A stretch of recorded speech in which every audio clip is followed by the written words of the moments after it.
В эфире Абхазского телевидения информационный выпуск Амши-Кушара. Здравствуйте. Сегодня в выпуске. Ко Дню России. Торжественный прием в российском посольстве. Без права на славу. 8 июня абхазские разведчики отмечают свой профессиональный праздник. Время поднимать паруса. Яхт-клубу «Амра» преподнесли ценные подарки. В посольстве России в Абхазии состоялся торжественный прием по случаю Дня России. На торжественном приеме присутствовали президент Абхазии Рауль Хаджимба, премьер-министр Геннадий Гагулия, спикер Народного собрания Валерий Кварчия, представители правительства, судебной власти, парламентарии, политические и общественные деятели страны. Гостей приветствовал посол России в Абхазии Алексей Двинянин.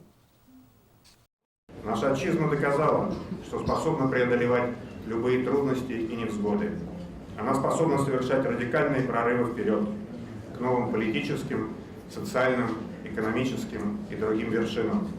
Основа этих поступательных процессов лежит в гражданском и национальном согласии, в стремлении надежно укреплять наш суверенитет и территориальную целостность.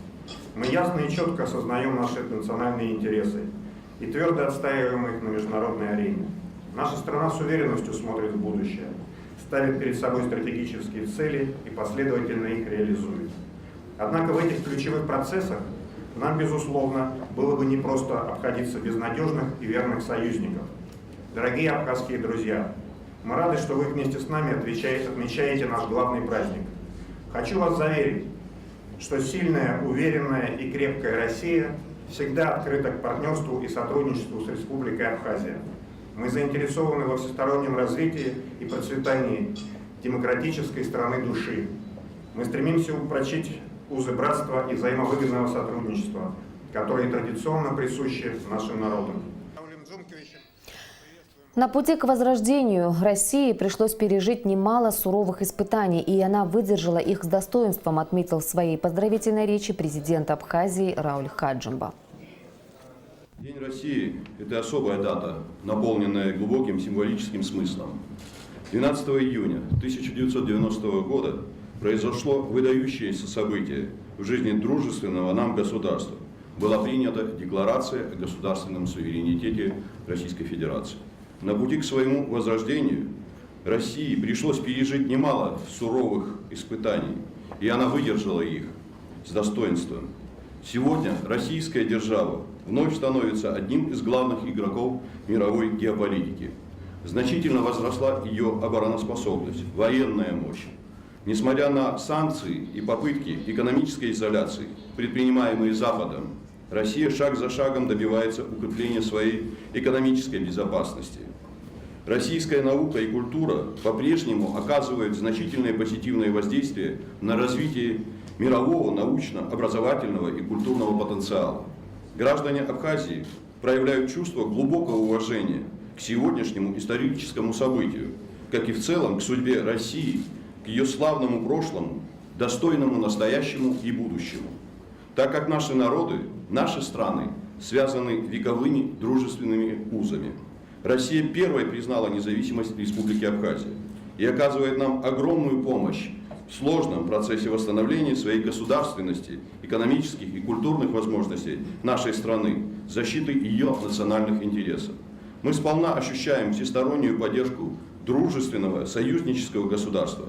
Наше сотрудничество приносит реальные результаты и имеет большую перспективу.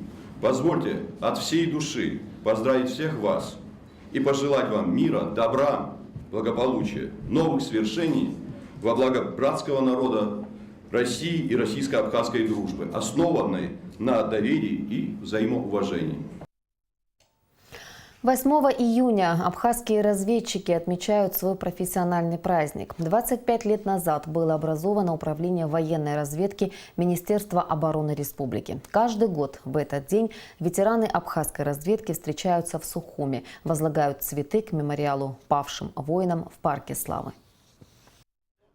Хорошо знать вооружение и тактику действий диверсионных подразделений и групп противника, стойко переносить жару и холод, уметь совершать многокилометровые марши по труднопроходимой местности, хорошо владеть приемами рукопашного боя, всеми видами стрелкового и холодного оружия, саперной лопатой как средством самозащиты и нападения. Все это задача разведчиков. История абхазской разведки началась в 1993 году. Сначала создавались отдельные разведывательные формирования.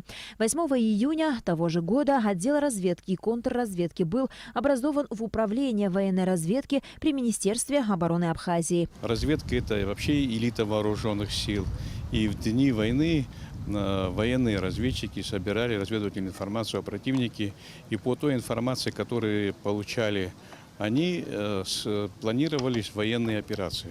Не было ни одной операции, которая планировалась бы без разведки. И хотелось бы отметить, что в разведывательном управлении в тот период служило более 100 человек. Среди них было много добровольцев, но в основном это жители Абхазии были, или те, которые имели специализацию разведка. Первым начальником и основателем управления был кандидат юридических наук, в прошлом преподаватель Академии МВД России, герой Абхазии, полковник Эдуард Ажиба. Он погиб в июльской наступательной операции 1993 года. Большая часть военнослужащих награждены высокими государственными наградами. Хотелось бы отметить, что 4 руководителя разведуправления стали потом генералами вооруженных сил Республики Абхазия. С разведуправления погибло 6 человек. Имя одного из них навечно внесено в списки. Первый начальник разведуправления, герой Республики Абхазия Ажиба Эдуард Самардиевич, погиб 5 июля 1993 года. Первый замминистра обороны Абхазии Беслан Свечба зачитал поздравительный адрес от имени министра обороны и вручил боевые награды 18 офицерам. Боевые традиции военных разведчиков достойно продолжает нынешнее поколение военных разведчиков вооруженных сил Республики Абхазия. Они с честью выполняют воинский долг, постоянно овладевают военными профессиональными знаниями, совершенствуют свою выучку и воинское мастерство, решают ответственные боевые и специальные задачи. Поздравляю вас, весь личный состав ветеранов военной разведки с Днем военного разведчика. Желаю вам крепкого здоровья, благополучия, новых достижений, успехов в военной службе и труде на благо Отечества. С уважением, министр обороны Республики Абхазия, генерал армии Тишман. Сильная разведка необходима для обеспечения безопасности государства. Опираясь на опыт военных лет, и сегодня в Абхазии готовят надежные кадры. Без права на славу, но во славу Родины. Ведь героические поступки офицеров разведки, как правило, остаются под грифом «секретно». На Алакове, Астамур Гожба, Абхазское телевидение. В Абхазию прибыла делегация Башкирского государственного медицинского университета во главе с ректором Валентином Павловым для обсуждения перспектив сотрудничества с Минздравом нашей республики и АГУ. При участии ректора Башкирского государственного медицинского университета в конференц-зале Республиканской больницы состоялась международная медицинская конференция на тему «Малоинвазивная эндоскопическая хирургия». Президент Республики Абхазия Рауль Хаджимба встретился с членами делегации и заверил, что по всем вопросам сотрудничества им будет оказана вся необходимая поддержка. Для нас важно выстраивать эффективное взаимодействие с Российской Федерацией. Мне известно, что готов к подписанию документа о сотрудничестве с нашим институтом экспериментальной патологии и терапии. Это уникальный институт, и хотелось бы, чтобы получили продолжение работы, осуществлявшиеся там в советское время проекты. В том, что касается сотрудничества по линии непосредственно университетов, надеемся, что имеющиеся контакты будут нарастать, а планы будут и дальше реализовываться на практике, сказал глава государства. Ректор Башкирского государственного медицинского университета Валентин Павлов поблагодарил президента за теплый прием и условия, которые создаются для поддержки сотрудничества. Ни дня не было, чтобы мы как-то не взаимодействовали по разным направлениям. У нас в 2 сферах успешно идет сотрудничество – это наука и образование, подчеркнул Павлов. В субботу 9 июня Валентин Павлов вместе с абхазскими коллегами проведет в республиканской больнице плановую малоинвазивную операцию. Директор государственной хоровой капеллы Абхазии, композитор, дирижер, народный артист Абхазии Нодар Чанба назначен генеральным директором Абхазского государственного драматического театра. Президент Рауль Хаджимба представил Нодара Чанба коллективу театра. Театр является неотъемлемой частью культурной жизни страны. Он всесторонне влияет на личность человека, ее становление, играет воспитательную роль, поднимая те или иные вопросы, и тем самым способствует формированию качеств, необходимых для жизни. Существующий конфликт внутри коллектива Абхазского государственного драматического театра не повышает авторитет театра, а наоборот мешает его работе. Не раз рассматривались всевозможные варианты разрешения конфликтной ситуации, но примирения так и не случилось. Поэтому была создана специальная комиссия, которая изучила все вопросы и предложила назначить генеральным директором театра Нодара Чанба. Президент Рауль Хаджимба заявил о поддержке этого решения. Есть одна сторона, есть другая сторона. И та, и другая сторона, каждая, если в отдельности рассматривает, прекрасные люди, прекрасные актеры, прекрасные режиссеры.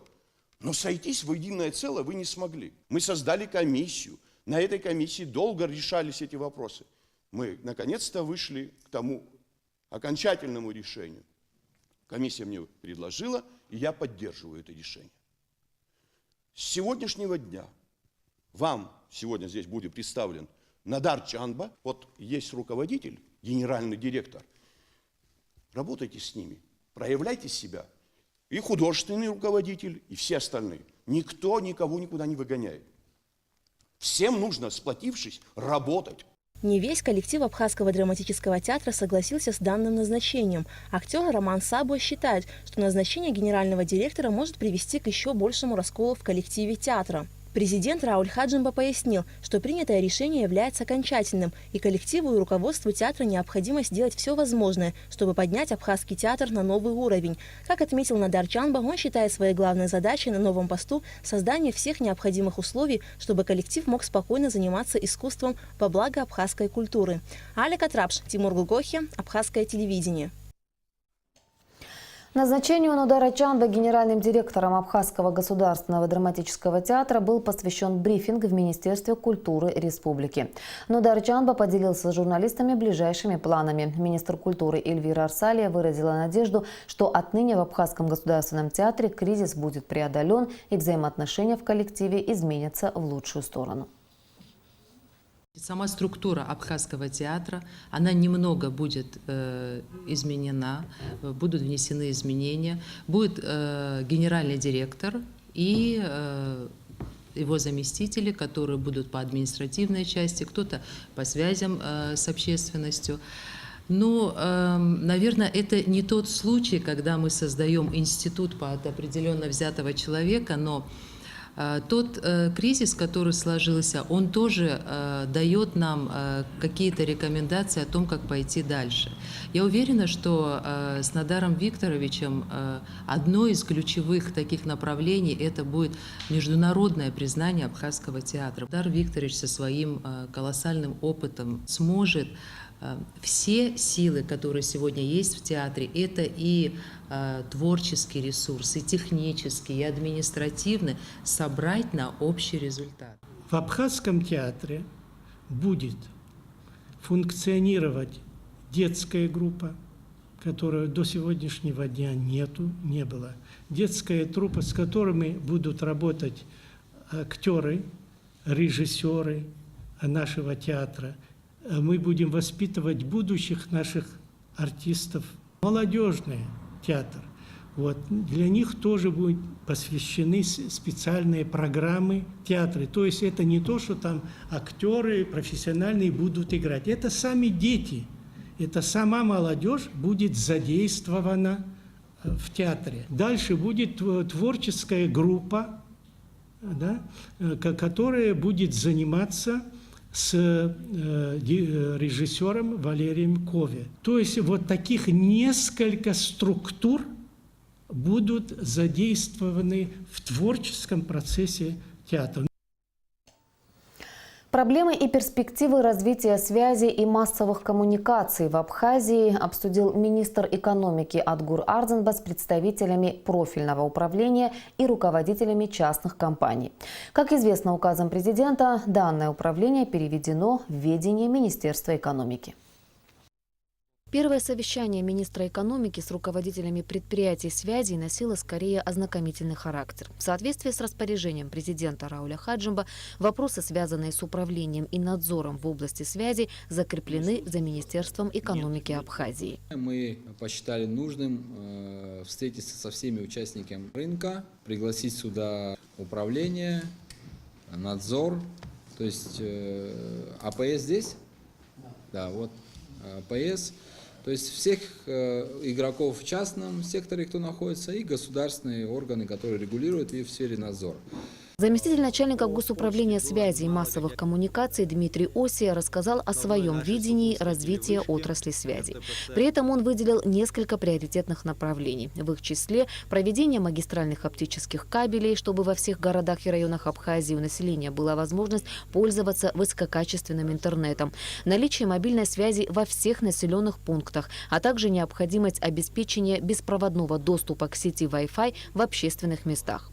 Руководитель службы госнадзора за деятельностью в области связи Беслан Халваш отметил, что в некоторых населенных пунктах жители препятствуют установке передающих станций, мотивируя это тем, что они представляют опасность для здоровья. Например, именно по этой причине в высокогорном селе Псхо до сих пор нет мобильной связи. К нам обращаются люди, да, вот они не хотят, чтобы это было установлено и что это вредит их здоровью. А санитарных норм у нас утвержденных нету. Мы пользуемся российскими, да, у нас буквально в Кутоле такая тяжба была, мы с вашим техническим директором, значит, и мы не смогли этим людям объяснить, что базовые станции находятся, даже просто пользоваться мобильным телефоном для них вреднее, чем, допустим, воздействие этой базовой станции, которая там за несколько километров от их дома находится. И да, это проблема, нам нужно утверждать санитарные нормы.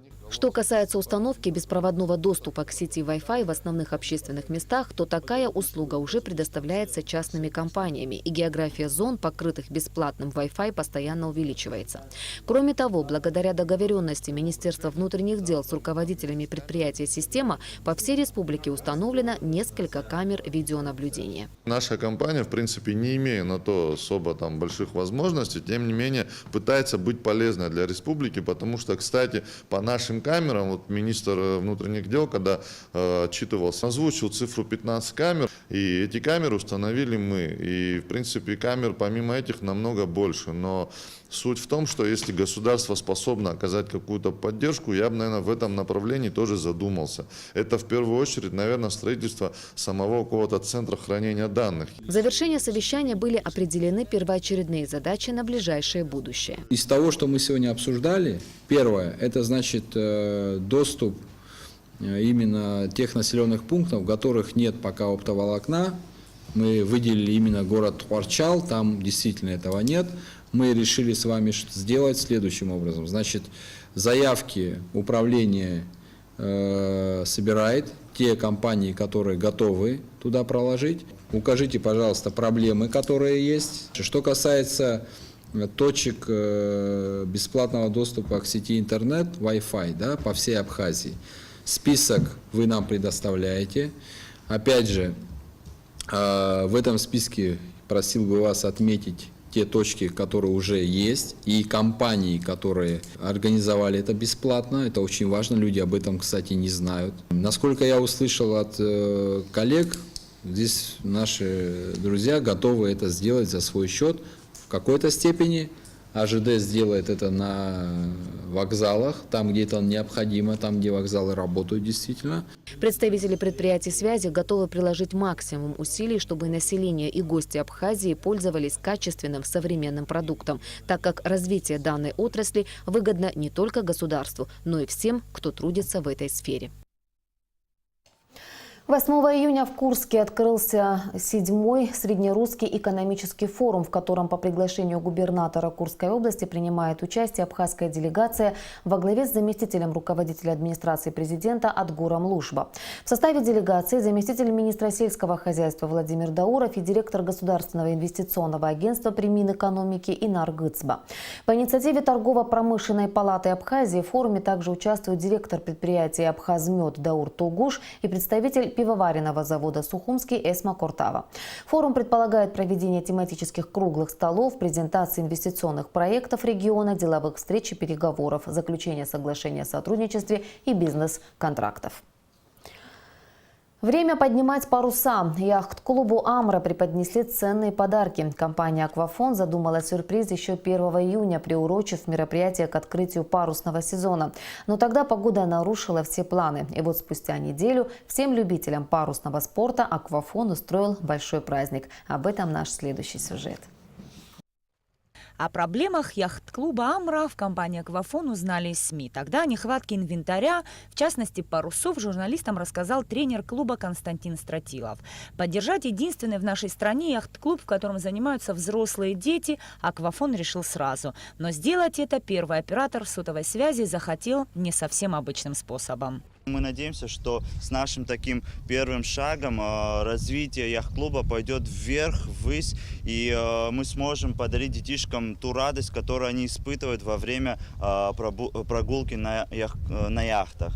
7 парусов заказали в Санкт-Петербурге. Пошив и доставка в Сухум обошлись в 200 тысяч рублей. Понимая всю важность и непрерывность проведения занятий, которых на долю ребятишек за год и так выпадает не очень много, «Аквафон» предложил помощь. Яхт-клуб с удовольствием ее принял. Есть лодки, на которые просто парусов и не было. Мы лодки нашли старые, а парусов не было. На сегодняшний день, по крайней мере, в данный момент, кто присутствует, они счастливы.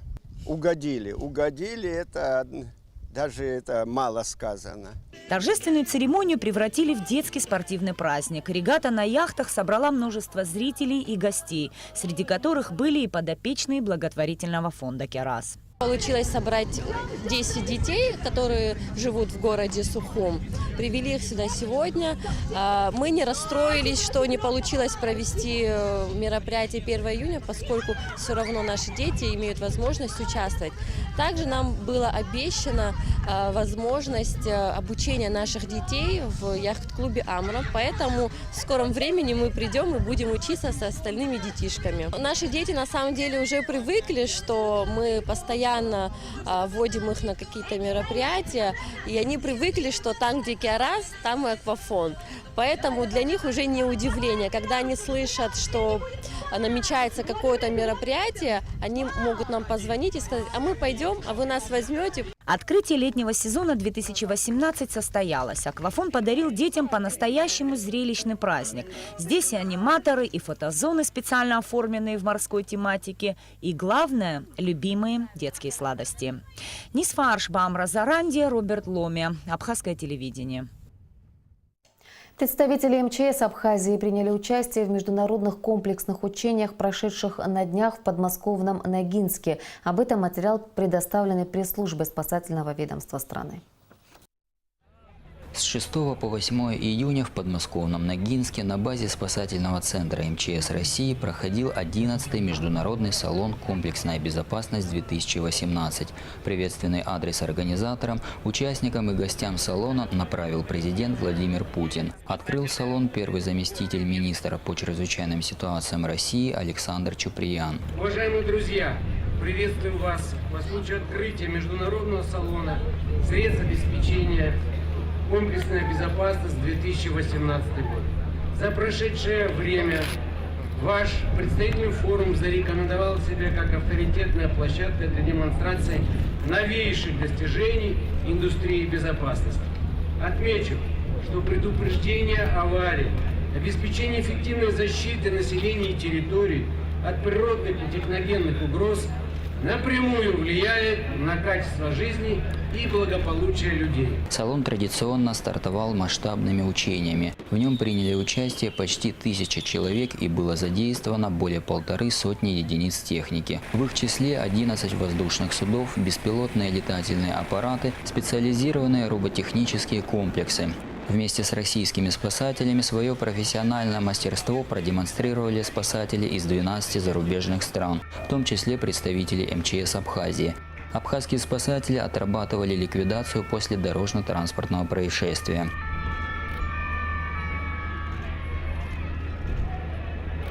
Отрабатывались действия по ликвидации последствий различных происшествий: авария и пожар на особо опасном предприятии, утечка химически опасного вещества, нефтеразлив при железнодорожной катастрофе.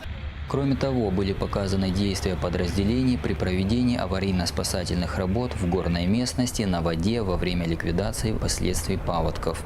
Особенно зрелищным этапом учений была работа авиации. Оснащенные современными системами пожаротушения самолеты Ил-76 и Б-200ЧС совершили прицельный сброс огнегасящей жидкости на очаги условных природных пожаров.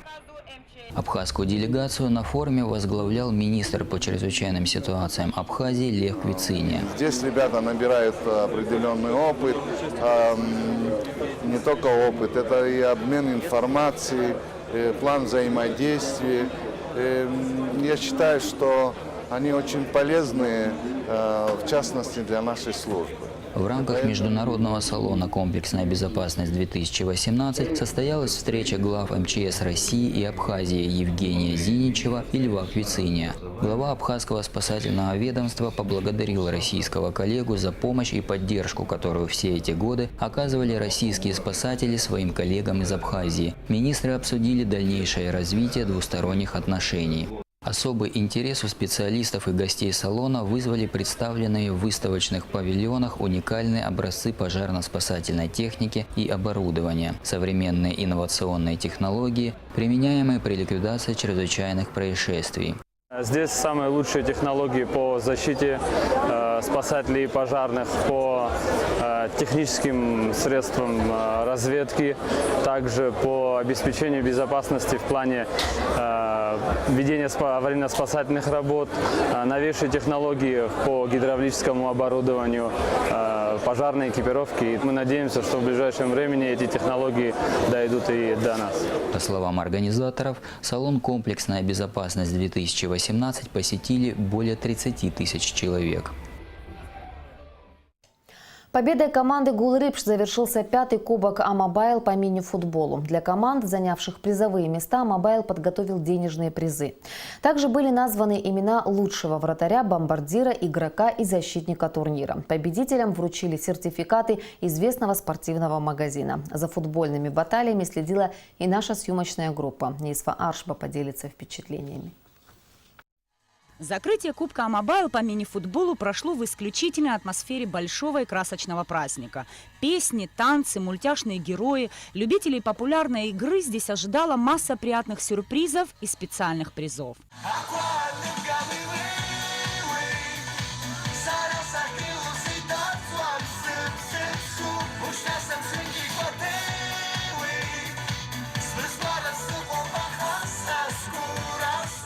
Любителей футбола, которые на протяжении 2 недель активно поддерживали свои команды, «Амобайл», конечно же, не мог оставить без подарков.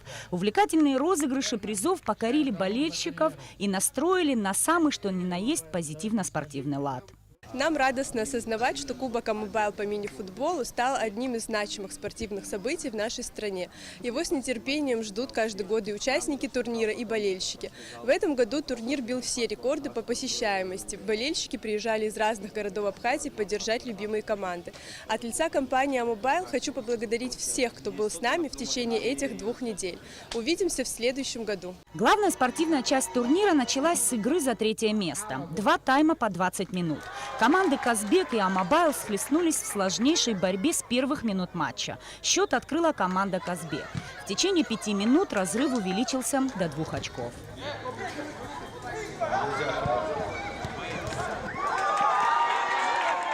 «Амобайл» сопротивлялся отчаянно, и спустя множество попыток контратака все же завершилась успехом. 1 гол, а за ним и 2-й. Первый реализовали со штрафной. В серьезной и упорной борьбе забили 2-й гол. Но расслабляться было рановато. Уже к завершению 2-го тайма игрокам команды «Амобайл» удалось не только сравнять счет, но и выйти вперед. Итог игры 3-2. «Амобайл» в турнире занял 3-е место. Очень сложный матч был. Пытались собраться в начале, но немножко не получилось. Пропустили 2 мяча. Но чуть-чуть опыта у нас, наверное, побольше стало. Потом собрались и, как вы видите, дожали до конца. Под конец уже пытались удержать победу, которую так тяжело давалась. Всем спасибо. Спасибо зрителям за то, что за нас болели. А Мобайл еще свое покажет. Очень сильная команда против нас играла. Казбек дошли до финала, молодые ребята. Но опыт все равно берет свое, я так считаю. За счет опыта только могли мы победить и забили этот победный мяч. Я надеюсь, что Амобайл будет проводить в дальнейшем эти соревнования. Очень приятно участвовать еще в составе организатора. Надеюсь, мы тоже показали какую-то небольшую красивую игру. Да, если зрителям это все понравилось, я думаю, что в дальнейшем мы также будем участвовать и также будем, надеюсь, побеждать. За лидирующие места боролись команда «Гулрыбши» и «Черноморэнерго». В первом тайме был забит всего 1 гол. Команды обменивались обоюдно острыми контратаками. Одна из таких контратак и привела к тому, что мяч оказался в воротах энергетиков. Второй раз «Черноморэнерго» пропустил гол уже во втором тайме. Противник не остался в долгу и забил ответный мяч. Гулрыбшцы стали набирать обороты и уже в конце матча увеличили счет еще на очко. Итог 3-1. Победителем турнира и обладателем золотого кубка Амобайл стала команда «Гулрыбши». Отличный. Этим все сказано. Сами видели напряженно. Интересно. Вот какая игра была. Вот она. Тренировки. Настрой после наряда приехал. Желание играть, побеждать. Все закончилось, мы чемпионы. Надо настраивать на следующий турнир.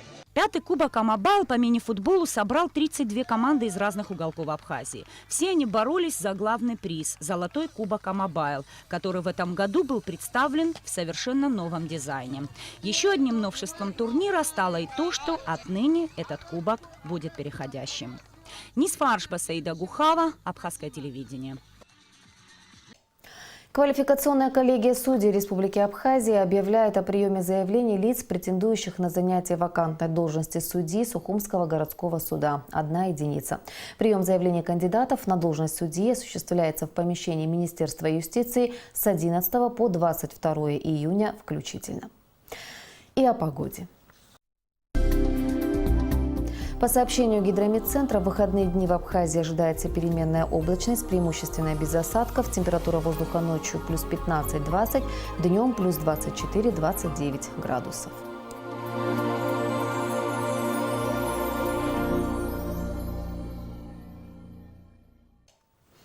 Информационный выпуск завершен. Я прощаюсь с вами. До встречи в эфире.